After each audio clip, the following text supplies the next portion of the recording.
মানে আমি ক্যামেরার সামনে যতটা কমফোর্টেবল, ক্যামেরার সামনে জায়গাটাকে আমার নিজের ঘর মনে হয়। যখন 3, 2, 1 অ্যাকশন কথাটা আসে, তারপর থেকে I am a different person. হ্যাঁ, সেটা আমার আসলে কখনো কোনো ব্যবসার মধ্যে গিয়ে বা অন্য কোনো কিছুর মধ্যে গিয়ে সেই পরিতৃপ্তিটা, আচ্ছা, এই ব্যাপারটা কখনোই আসে না। নতুন মানুষ কিন্তু অত বার্গেনও করে না, তার কিন্তু অনেক ডোসাইল থাকে। সমস্যা হচ্ছে কি, যারা নিউ মেকার তাদের দিয়ে আমি খুব একটা সমস্যা পাইনি। আমার সময় আমি অল্প কিছু যা পেয়েছি টাকা পয়সা সংক্রান্ত, এগুলো মোটামুটি বিগ নেমস যারা আছে তাদের কাছ থেকেই সমস্যাগুলো আসছে। ওই আপনি বলে একটা শটের পর প্যাক আপ করে দাও, ওই ব্যাপারটা নাই। না, হ্যাঁ, শুধু আমরা ইউজ ওটা করি, ইউজ করতে হবে। হ্যাঁ, কেন ইউজ করব, কোন জায়গাটা ইউজ করব, এটা কিন্তু একটা বিশাল ব্যাপার। যে আমি আজকে এইটার ফুল ডে ভাড়া দিয়ে এনেছি দেখে এখন যা পারো এটা দিয়ে করতে থাকো, ব্যাপারটা কি তা হওয়া উচিত? নাকি না ব্যাপারটা এমন হওয়া উচিত আমার কোন সিনটার জন্য এটা লাগবে, Right. কয়টা সিনের জন্য লাগবে।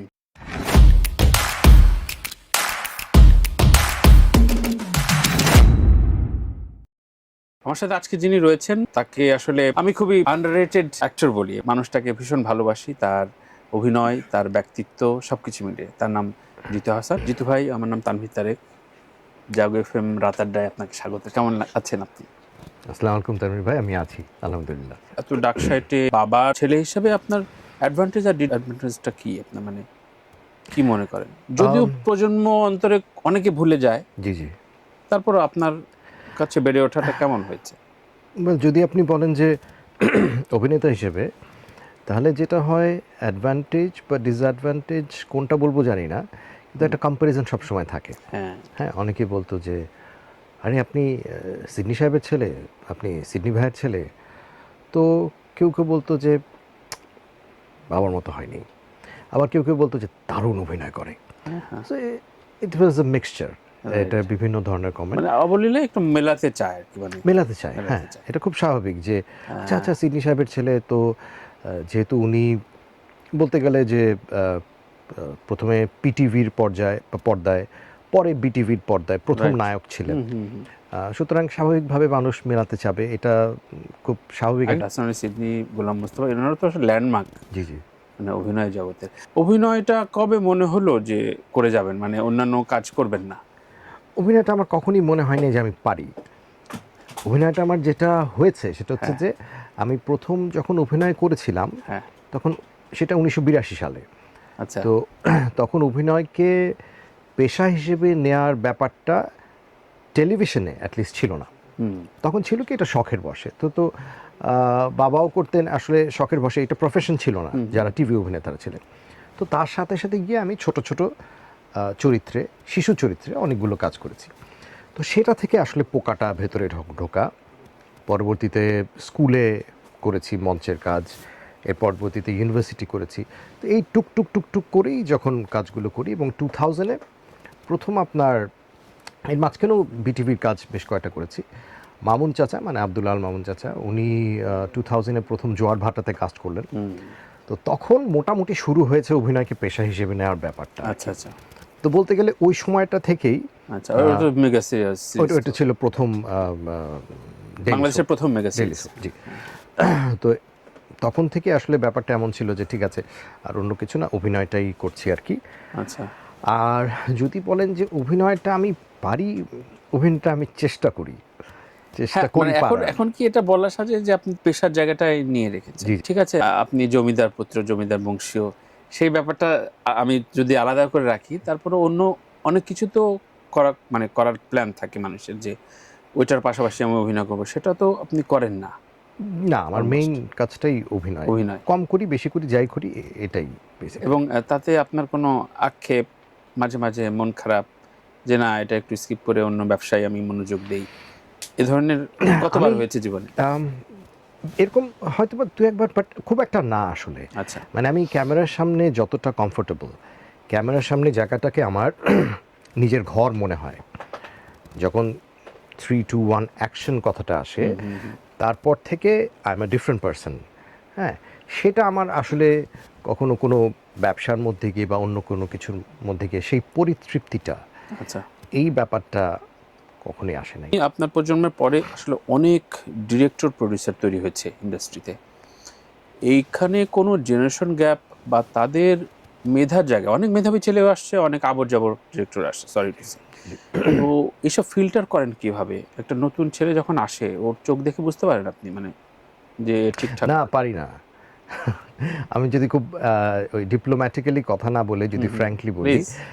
চোখ দেখে আসলে বুঝতে পারি না, কারণ অনেক সময় চোখের সাথে মুখে অনেক সুন্দর সুন্দর এত বুলি বিশাল আওড়ানো স্বপ্ন। হয় যে আসলে কনফিউজ হয়ে যায় মাঝে মধ্যে। সেটা রিয়েলিটিটা অনেক সময় বের হয় সেটে যাওয়ার পরে। আচ্ছা আচ্ছা, মানে এরকম অনেক ঘটনা হয়েছে যে সেটে আসার পর মনে হচ্ছে যে এই কাজটা কেন আমি আসলে, আম, এটা মানসিক পীড়ন একটা ব্যাপার। মানসিক পীড়ন, হ্যাঁ। মানে হয়েছে কি যে ধরেন আমি ওল্ড স্কুল অভিনেতা, হ্যাঁ, আমি মাইরে দিলাম এই ব্যাপারটা আমার দ্বারা হয় না। আমাকে একজন ডিরেক্টরকে ফোন করতে হবে, হ্যাঁ, যে ভাই সালাম আলাইকুম কেমন আছেন, নতুন যদি কেউ হয়, পরিচিত যদি না হয়, উনি হয়তো বা ডেট চাইলেন বা স্ক্রিপ্টটা দিতে হবে, সেই স্ক্রিপ্টটা আমি পড়বো, শুধু আমার চরিত্রটা না পুরোটাই পড়বো, কাহিনীটা পড়ে আমার চরিত্রটা দেখবো, যদি আমি মনে হয় যে করার মতো তখন ওনার সাথে আলাপ আলোচনা করে করবো, এবং যখন আমি ইনশাল্লাহ সেটে যাব I should be prepare for my role. আচ্ছা, সেটে গিয়ে অন্য চিন্তা করব বা কিছু না, আমার রোলটা আমার গ্র্যাবের মধ্যে থাকতে হবে, এটা হচ্ছে আমার চিন্তা, ওল্ড স্কুল। আচ্ছা আচ্ছা আচ্ছা। তো তাতে যে কিছু ব্যত্যয় ঘটে না বা ঘটে নাই তা না, ঘটেছে প্রায় দেখি। আচ্ছা।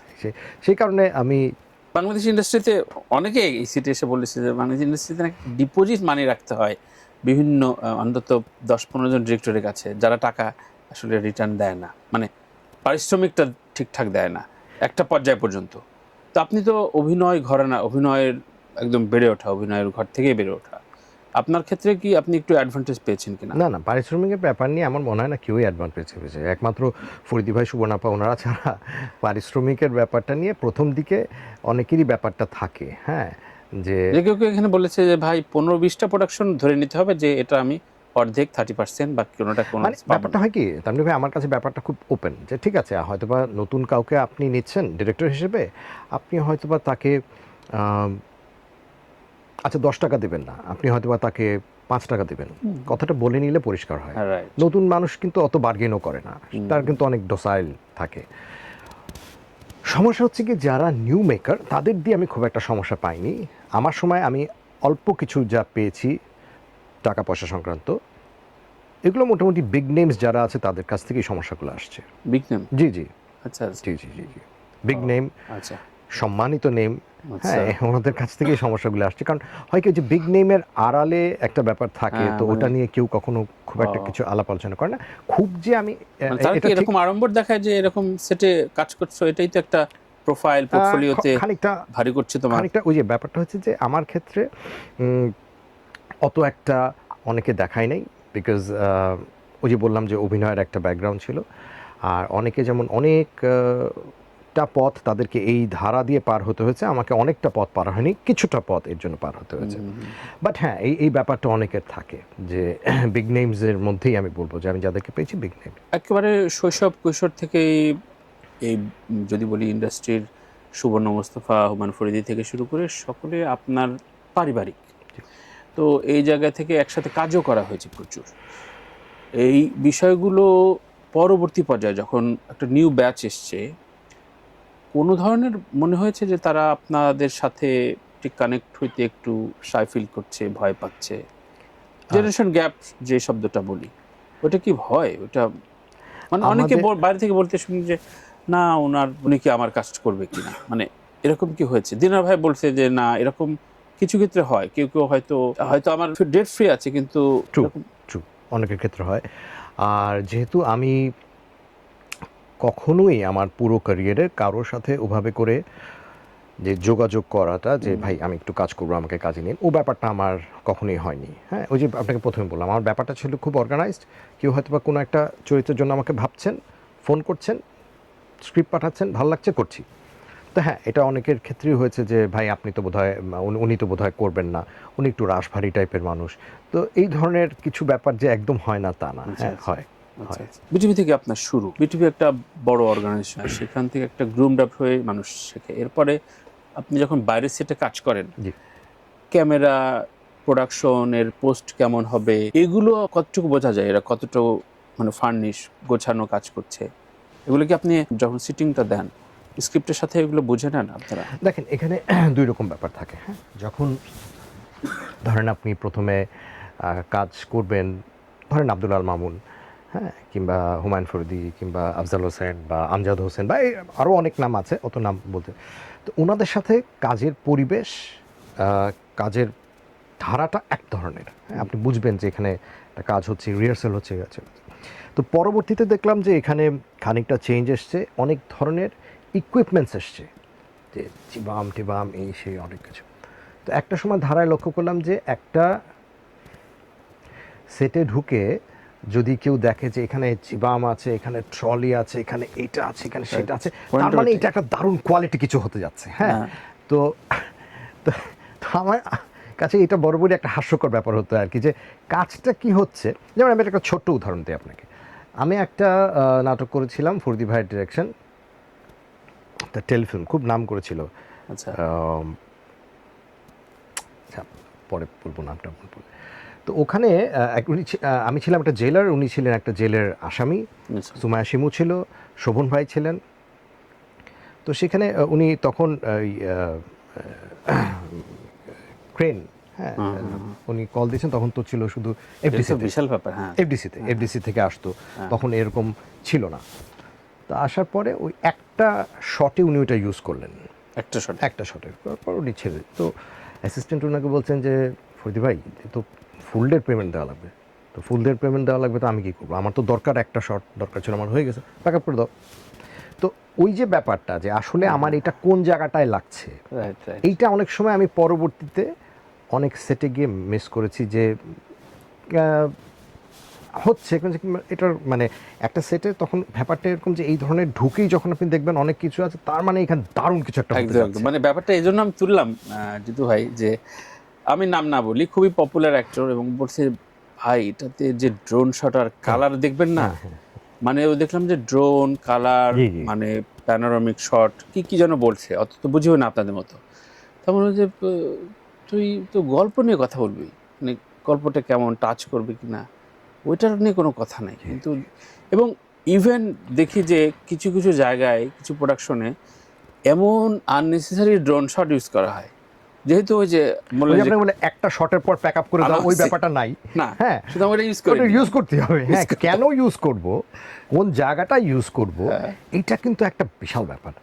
যে আমি আজকে এইটার ফুল ডের ভাড়া দিয়ে এনেছি দেখে এখন যা পারো এটা দিয়ে করতে থাকো, ব্যাপারটা কি তা হওয়া উচিত নাকি? না, ব্যাপারটা এমন হওয়া উচিত আমার কোন সিনটার জন্য এটা লাগবে, কয়টা সিনের জন্য লাগবে। So captain of the ship যদি আমি হই, তাহলে কলটা এরকম থাকবে যে আমার ঠিক এটার জন্য লাগবে, সো আমার এটার জন্য করছি। তো হ্যাঁ, কিছুটা তো এখানে